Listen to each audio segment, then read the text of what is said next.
Everyone, my name is Alisha Parveen. आज हम इस वीडियो में लेज़र पोस्टिंग के बारे में जानेंगे। तो चलिए आज का क्लास आगे बढ़ाते हैं। तो देखिए, सबसे पहला हमारा है 4000 नगद व 3000 के माल से व्यापार प्रारंभ किया। तो हम तो इसका एंट्री जानते ही है कि cash account debit, stock account debit to capital account. और अब हमें इसमें लेज़र किसका बनाना है? इसमें हमें लेज़र बनाना है कैश अकाउंट का। तो देखिए, इसमें कैश अकाउंट डेबिट हुआ है कितने से? 4000 से, 4000 से।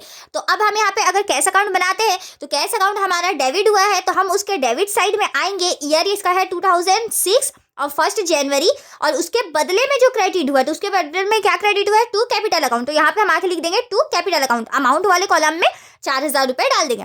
वैसे ही हमारा नेक्स्ट क्वेश्चन है, प्रेम से माल खरीदा। तो प्रेम का यहाँ पे purchase account debit to Prem account हो जाएगा। तो इसमें देखिए क्या हो रहा है, कैश का नहीं आ रहा है, तो कैश के अकाउंट पे हम उसी को लिखेंगे जिसमें कैश का नाम आए। तो इसमें हमारा नहीं लिखा जाएगा। अब नेक्स्ट हमारा है, नीता को माल बेचा। नीता को माल बेच रहे तो एंट्री क्या हो जाएगा? Nita account debit to sale account. इसमें भी हमारा कैश का नहीं आया, तो इसको भी हम कैश में नहीं लिखेंगे, केवल हम वही सब लिखेंगे जिसमें कैश का नाम आ रहा है।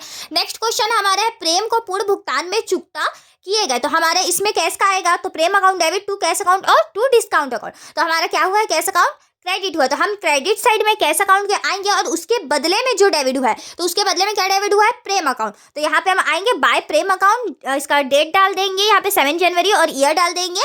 और इसमें कैश अकाउंट कितना से हुआ है? 2950 रुपये से। तो हम यहाँ पे कैश अकाउंट में 2950 ही लिखेंगे। ऐसा नहीं कि प्रेमा का अकाउंट में 3000 है तो हम लिख दिए, तो नहीं, ऐसा नहीं होता है। जितना कैश में अमाउंट रहता है उतना ही हम यहाँ पे लिखते हैं। फिर नेक्स्ट हमारा क्वेश्चन है, नेक्स्ट क्वेश्चन हमारा है, नगद माल बेचा। तो इसमें हमारा कैश का आएगा, तो एंट्री क्या होता है? Cash account debit to sale account. तो हमारे इसमें क्या हुआ है? कैश अकाउंट डेबिट हुआ, तो हम डेबिट साइड में आएंगे, उसके बदले में जो क्रेडिट हुआ है तो उसके बदले में क्रेडिट हुआ है सेल अकाउंट। तो हम यहाँ पे लिख दिए टू सेल अकाउंट, इसका डेट डाल दिया और इसका अमाउंट है 900 रुपये। वैसे ही हमारा नेक्स्ट क्वेश्चन है, नीता से नगद प्राप्त हुए बट्टा दिया। तो इसका एंट्री क्या हो जाएगा? Cash account debit, discount account debit और टू नीता अकाउंट। तो इसमें हमारा कैश अकाउंट डेबिट हुआ है, तो हम यहाँ पे उसके डेबिट साइड आए हैं, उसका डेट डाले हैं टू नीता अकाउंट। अब हमारा कैश अकाउंट इसमें कितना से डेबिट हुआ है? 1985 रुपये से। तो हम यहाँ पे 1985 ही लिखेंगे। भले ही नीता का अकाउंट में 2000 है, लेकिन हम इसमें 2000 नहीं लिख सकते क्योंकि यहाँ पे कैश अकाउंट सिर्फ हमारा 1985 से हुआ, तो हम यहाँ पे सिर्फ 1950 लिखेंगे। वैसे ही हमारा नेक्स्ट क्वेश्चन है, दान में दिया गया नगद। तो हम इसमें क्या क्या दे रहे हैं? दान में नगद दे रहे हैं और माल दे रहे हैं। तो यहाँ पे charity debit to cash account to purchase account. तो हमारे यहाँ पे कैश अकाउंट क्रेडिट हुआ है, तो हम यहाँ पे क्रेडिट साइड में आएंगे, इसका डेट डाल देंगे और बाय चैरिटी अकाउंट। तो यहाँ पे हमारा नगद जो है कैश कितने से क्रेडिट हुआ है? 100 रुपये से। तो हम यहाँ लिखेंगे केवल। वैसे ही हमारा नेक्स्ट क्वेश्चन है, लेखन सामग्री खरीदी। तो यहाँ पे हमारा लेखन सामग्री स्टेशनरी सामान डेबिट हो जाएगा टू कैश अकाउंट हो जाएगा।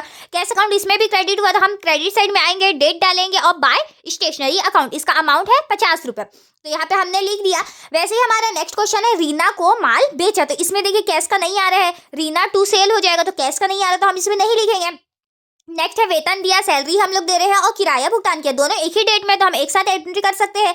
Salary account debit, rent account debit to cash account. तो इसमें भी हमारा कैश अकाउंट क्रेडिट हुआ है, तो हम यहाँ पे क्रेडिट साइड आएंगे और यहाँ पे बाय सैलरी अकाउंट और बाय रेंट अकाउंट दोनों से ही डेबिट हुआ है, तो 200 रुपये आपका सैलरी में और 100 रुपये आपका रेंट में चला जाएगा। अब हम इसका बैलेंसिंग फिगर निकालेंगे। यहाँ पे हमारे डेबिट साइड में सारे को हमने प्लस किया, 6885 रुपये बना। उसमें हमने क्रेडिट वाले साइड के सारे को माइनस करते हुए चले गए, 2950, 100 रुपये 50 और 200 और 100। तो इसमें माइनस किए, तो यहाँ पे हमारा 3485 रुपये कैरी डाउन हो जाएगा। तो यहाँ पे आपका डेबिट और क्रेडिट में आपका बैलेंस दोनों मैच हो जाएगा, 6885। अब यहाँ पे हमारा ये आपका कैरी डाउन कब हुआ है? जब आपका मंथ के लास्ट डेट में जनवरी 31, यहाँ पे हम जनवरी का बना रहे थे, तो जनवरी 31 को यहाँ पे कैरी डाउन हुआ है। अब बाद आपका फरवरी आएगा, फरवरी में आपका 1 तारीख को यहाँ पे बैलेंस हम ले आएंगे, टू बैलेंस BD 3485।